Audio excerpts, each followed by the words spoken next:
Kedua pelaku mengaku melakukan pencurian di rumah salah satu polisi yang kondisinya saat itu sedang sepi.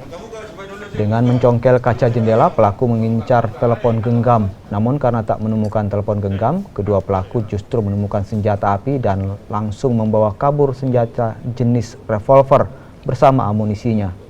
Korban yang merupakan anggota polisi langsung melakukan penyelidikan dan mendapatkan identitas pelaku.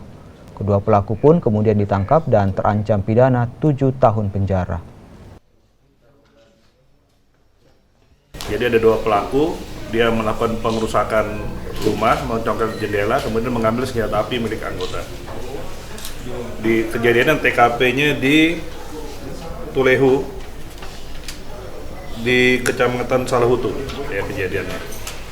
Itu kejadian terjadi pada hari Minggu tanggal 1 November 2020 pada malam hari.